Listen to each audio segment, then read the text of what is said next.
Next, I'd like to call up the Swiss Rail Group.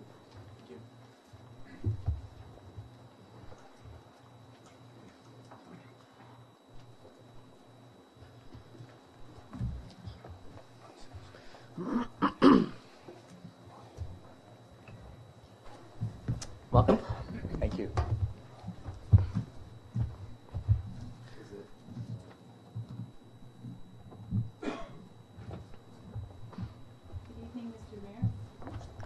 Green button there, yeah. Thank you. Good evening, Mr. Mayor and very honorable councillors. We're delighted to be here this evening. My name is Cynthia Pide, and my husband Frank and I own the property that Swiss Rail is very enthusiastic about developing on the waterfront.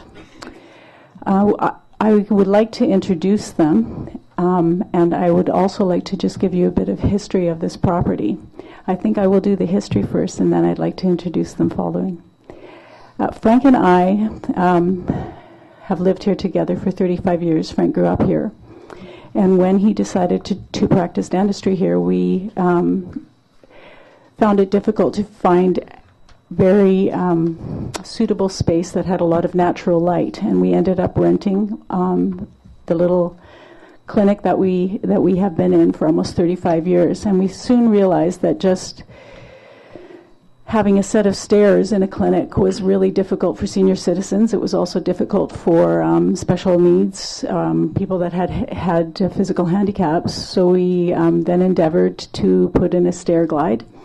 And all of these years, we have just really wanted very much to have a one-floor level dental clinic.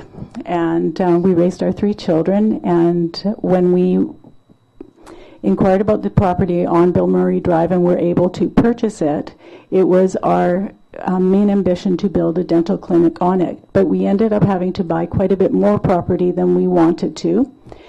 And when our friends and family found out that we actually had purchased this property, we were inundated by requests for us to build condos, especially by senior citizens who were so wanting to vacate their larger homes or even smaller homes, but they were just getting on in age and wanted small condos, and they just found that there was very little available in Prince Rupert.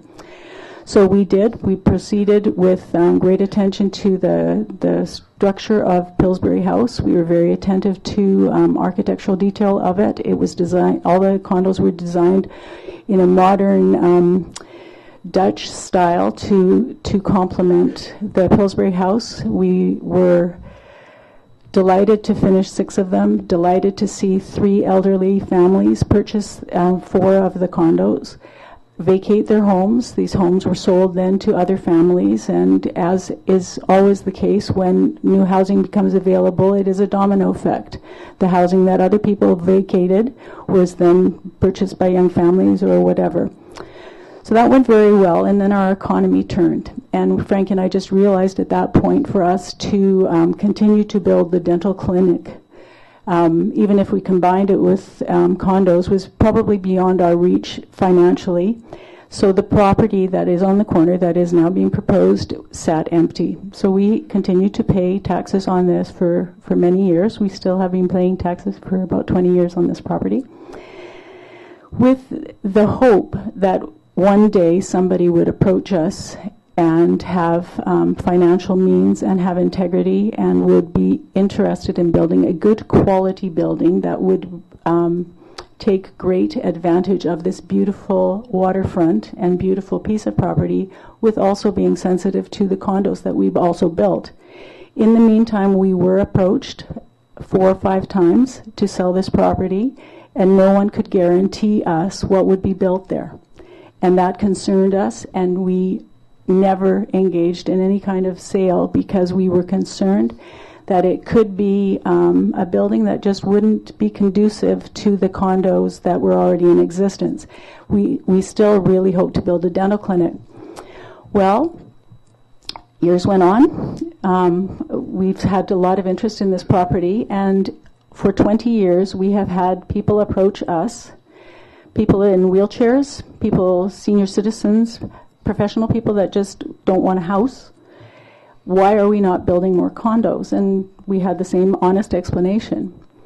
When we were approached by Swiss Real, it was the first time in 20 years that we had been approached by a company that was interested in building green, was interested in building a condo or condos that were of good quality, and were also willing to engage an architect who was incredibly terrain sensitive to the environment.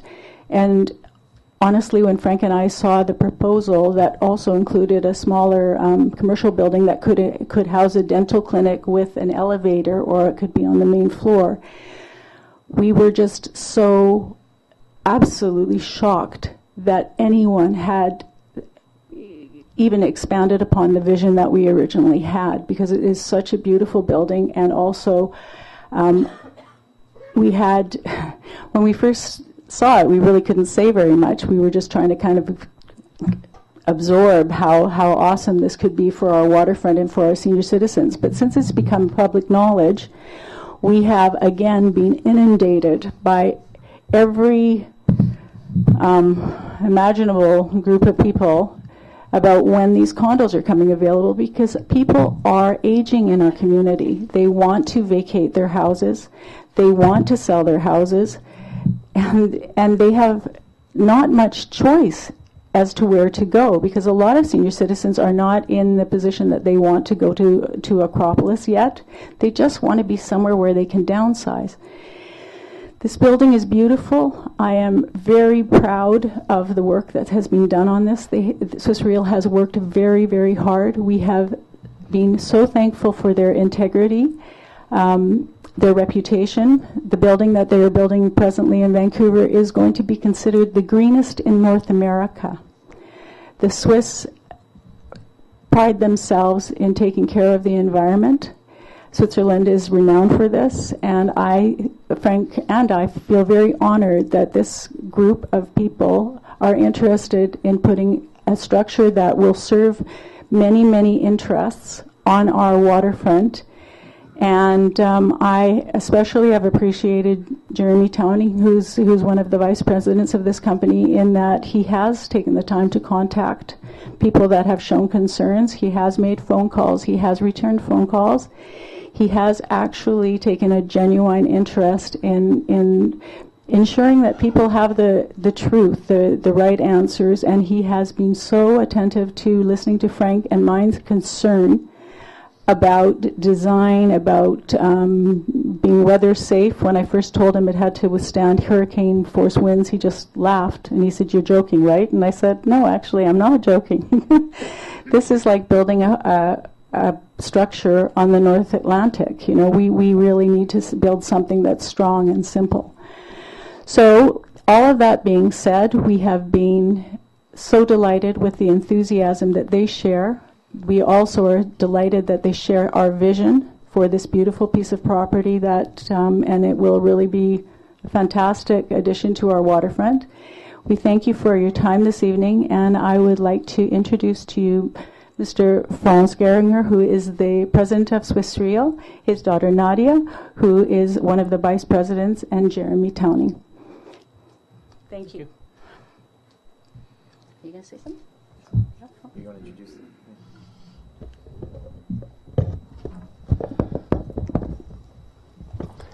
I have to get closer to you. Thank you very much, Cynthia, Mr. Mayor, councillors, and visitors. We are very excited to be here tonight. We are also very excited to be partners of the Pites. They are wonderful people, they have local roots, and that's very important for us. It's like growing a tree in nature. A building cannot just be built, it has to fit to the nature. And like this, we had the same vision like the Pites, and also a vision is our mission. Something about Swiss Real. We have been in business for more than 35 years. It's a family business. We are very proud to be involved, everybody from us. Jeremy's the son-in-law.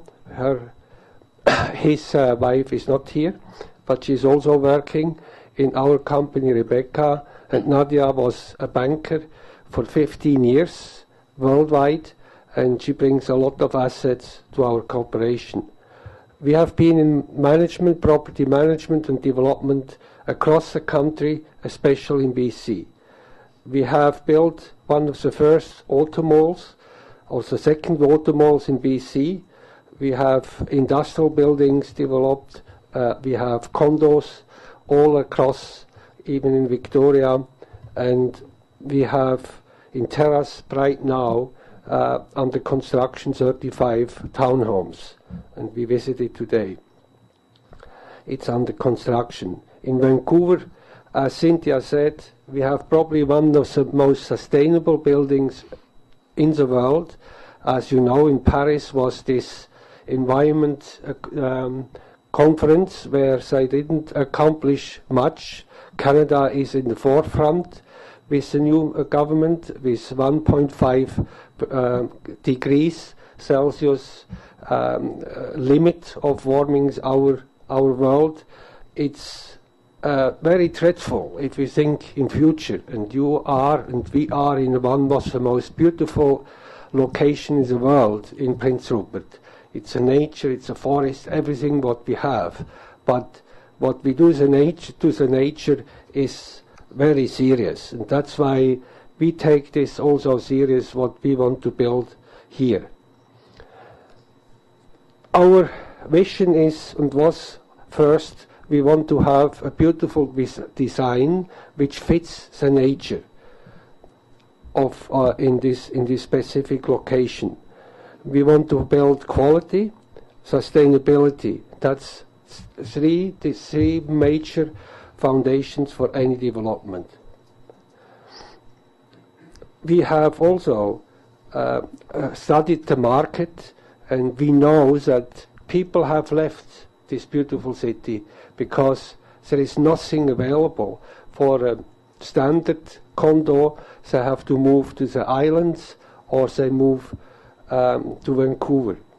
And that's why we know that there is a good demand for condos. You can also build 2 houses for $1 million. But this doesn't bring what we want to do. We want to give the opportunity to many people to live on the waterfront. And also one of the dreams from Heights, a medical building for dentists and medical doctors, is important. And some retail, because there will be many seniors which have not to walk far from this location. In final sense, I think what is important for any community, we want to create jobs. This will bring money to our city. It's creating income.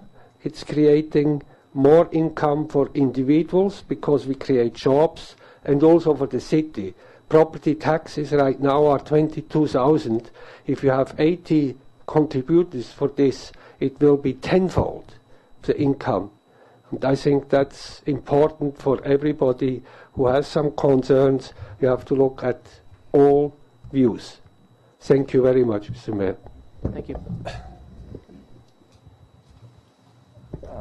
I can just quickly go over, I don't know if you want to go over some of the drawings, just quickly? Sure. Yeah? Okay. So the proposed development has 2 buildings. The one on the left is a medical building. The one on the right is an 8-story condominium located right near the water. The two lots, A, B. So we factored in the design guidelines, and also it dictates that we want to be out of the view corridor. That's been implemented. Our architect was very sensitive on that, and you can see that where that red block is where the building is being proposed to be built.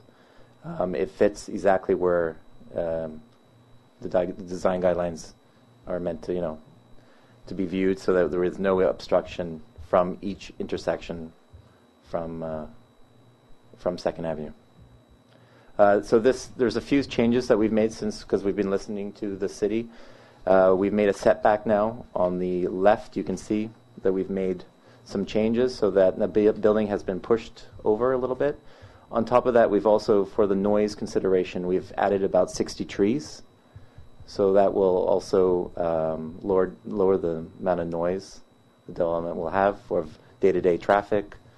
You can see the trees. And then, so underground parking, all the same. 2 stories of parking. That's the medical building. So this is one of my favorite shots. This is, you can see at the lower level there's townhomes now. Before it was commercial. So we listened to people, and people were concerned about too much foot traffic, so we converted that into townhomes. So there'll be less noise and less traffic of people walking around there. It'll be all local, livable space, and no one from in that area is the same people that live there. And this is the back side of the building, and that's it. Thank you. Any questions from council? Okay, well, thank you very, very much. Your Worship, I have a question. Yeah, absolutely. Hi, thank you very much for your presentation. I was wondering if you had any consideration of having some affordable housing units in your smaller retail building. No, it's a 3-story building that's dedicated to medical. So, and retail. Okay, I just saw it says service, commercial, retail, cafes, restaurants, and offices. I was wondering if there could be any if you considered any affordable housing units on the upper floors of that building. No, we do not consider it. Okay, that's all the questions I have. Thanks. Great. Thank you very much. Okay, moving on to bylaws. 9A. Not sure if we need another report or not. So the recommendation that council gives third reading and adopts the zoning amendment bylaw number 3377 2015. Moved by Councillor Kitty, second by Councillor Morrow. Discussion.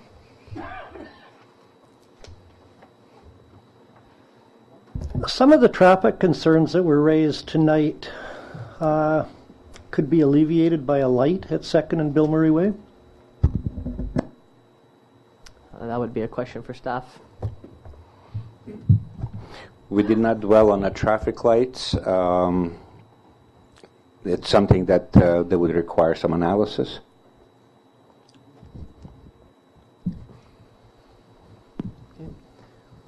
I have something to say, Your Worship. Go ahead. I'm going to speak in opposition to this motion, and I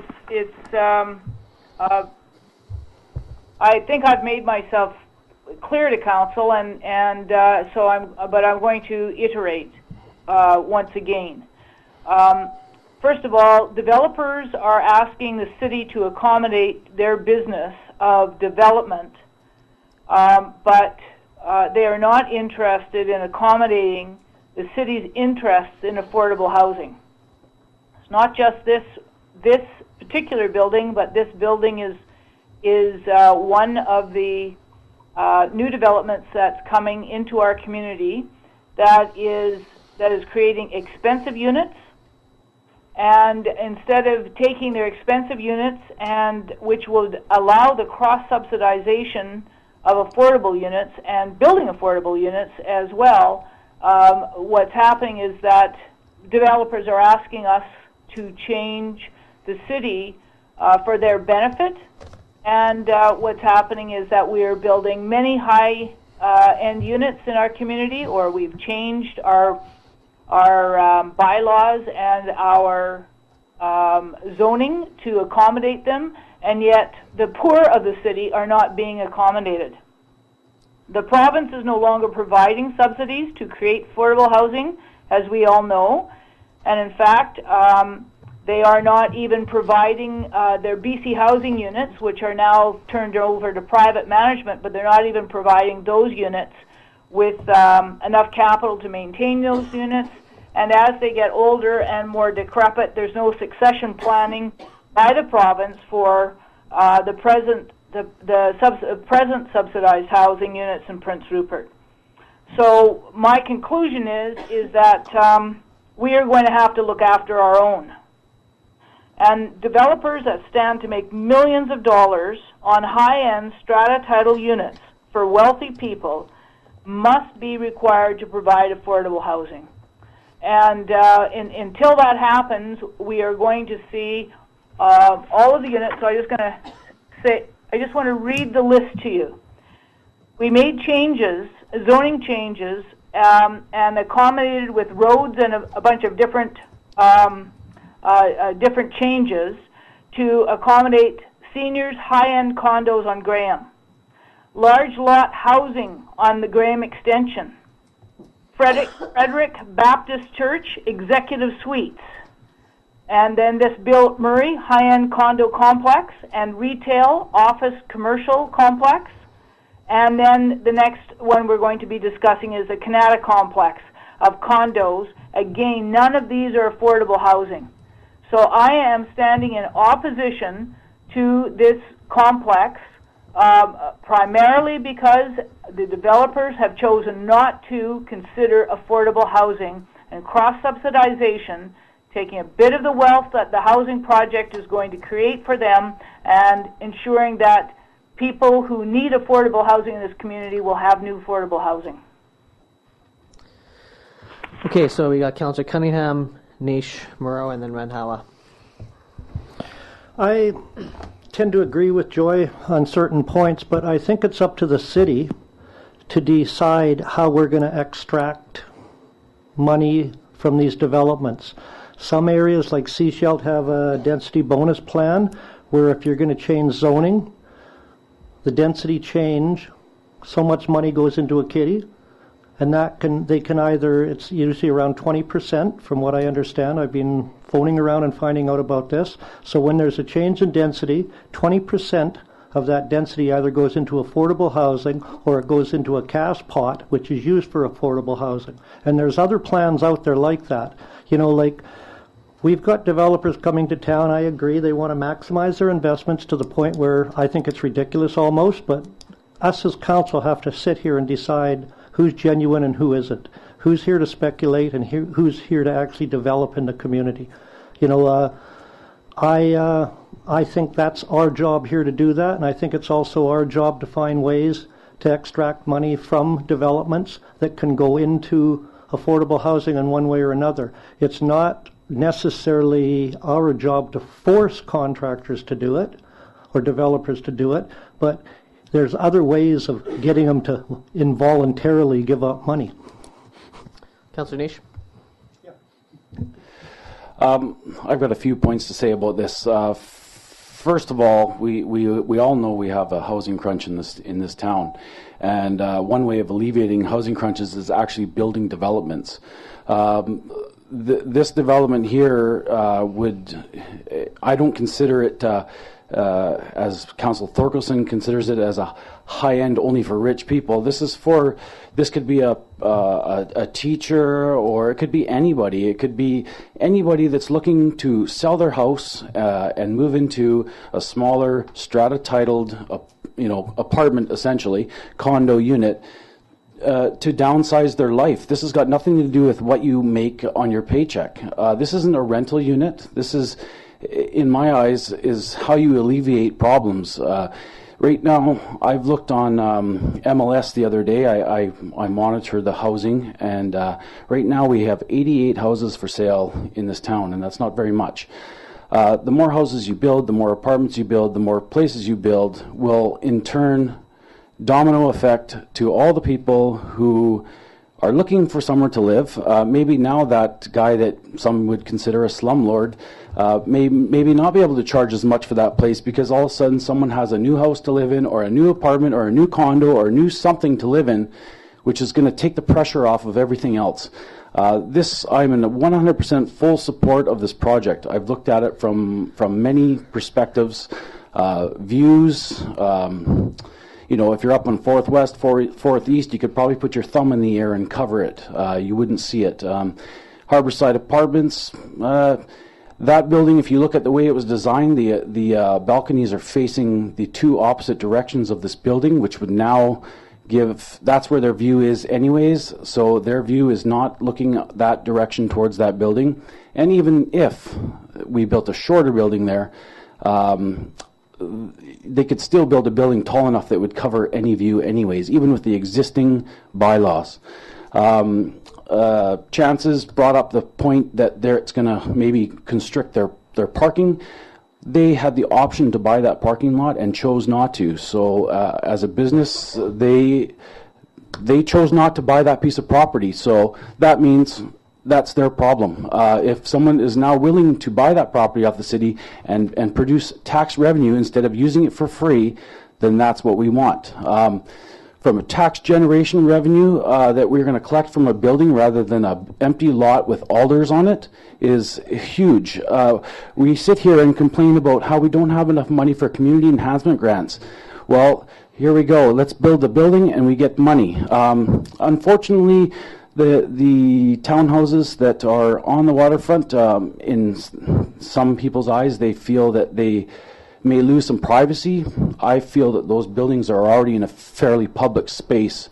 If I wanted to stare down at their balconies, I could go stand in the mall parking lot. So that's really all I have to say on that. I'm fully in support of this because I really do think that all these projects will relieve the pressure. If some councillors choose not to believe that, that's their right too. Okay, Councillor Moreau, Renhowa, then Councillor Kinney. Thank you, Mr. Chair. I want to echo a couple of the points that Councillor Niche made, and by the same time, but also address a couple of concerns from Councillor Thorkelson and Councillor Cunningham. The first thing I want to say, just the same way that Councillor Niche has brought it up, is it's a basic law of economics that when there is high demand and low supply, your prices will go up. Whereas by the opposite side of that token, if you are able to increase supply to meet demand, your prices will come down. So the term that we've been using for a while is the cascade effect. If someone's able to downsize their home and move into one of these condos, that home then goes on the open market, right? And if we're able to increase the amount of supply and the amount of diversity in our housing market, prices are going to be reflective of that. The second point I want to make, the proposal we have in front of us is very obviously not an affordable housing project. I mean, its nature, it's a waterfront condo development. But any good housing policy is not project-driven. We can't institute housing policies based on individual developments. We need to sit down and talk about the housing policies that we've got recommended to us already by Urban Systems. We've had that report on our desk to consider. It's time for us to move forward with those suite of policy options. We need to have a housing policy that's evidence-based and is based on best practices used in other jurisdictions. We cannot base our policy on projects. The other point I'd like to make, I've heard a lot of concern tonight about traffic, and I understand that that is a concern. What I've been assured of is traffic will be a major consideration during the development permit phase. It's not a project that's going to be approved if the Ministry of Transportation feels it's going to cause, significant due harm to public safety. Concerns of privacy and noise, I think, are part and parcel of any development. This particular development firm has shown a genuine interest, in my opinion, in trying to, whether it's adapting their setback or including trees in the development. There's been so many opportunities for them to hear from residents, especially at their public information meeting. They're very receptive to those sorts of design mitigations. The other final points I want to make is the spot zoning proposal, I think we all agree, is superior to blanket zoning the downtown. We have to take into account the topography of this particular lot is so unique, where it's below street level, it's sloped down from street level. There's not a lot of lots like that in the city of Prince Rupert, where if you're approving an 11-story building anywhere else in the downtown, you might cause significant issues around viewscapes. In this particular case, the developer has taken into account that topography. So I don't believe that this sets a precedent for any other future development where they might want to get these types of variances. Again, Councillor Niche said it. It supports our assessment growth plan. A new condo development inherently pays more taxes, pays less taxes than. No, sorry. A new condo development would pay more taxes than an empty lot covered in alder trees.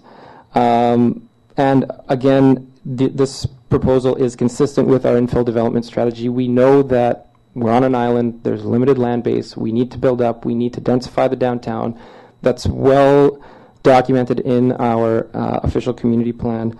I think this project satisfies so many of those different criteria, and for all those reasons, I'm speaking in favor of that development. Thank you. Councillor Ranhala. Thank you, Mr. Mayor. We heard the concern about affordable housing, noise, and traffic. So noise, they are already looking at traffic. Our staff will look into that. Affordable housing, since we start here, we are working with higher levels of government, and our mayor each meeting keep on updating. So we are working with that, and we are all concerned about that. But on the other hand, we have to look into other residents who want to sell their house and want to move to condos. So if we don't have any availability here, they will move somewhere else. So other issue we have is tax. We just struggling at $50,000, and we don't have extra money for our organizations. So this new project will bring us more tax value. So I'm in favor of this motion. Only thing I can ask to the developers, if this project go through, if they will hire our local workers as much as they can do. Thank you. Councillor Kinney. Thank you, Mr. Mayor. As Mrs. Pide said, they're building this so that seniors could afford to go into it. They don't want to stay in their homes or can't stay in their homes. And I think this is great. And God knows we need another medical clinic, especially one that has dental and doctors' offices in it too. I think it's a great thing, and they're keeping in consistency with regards to the way the city is, because they're building similar to Wayne Place, what the Heritage House is, and they're just going to make it more beautiful down there at that end of town. I think it's a great idea. Any further discussion? Okay, I'll call question. All those in favor? Any opposed? I am opposed. Motion's carried.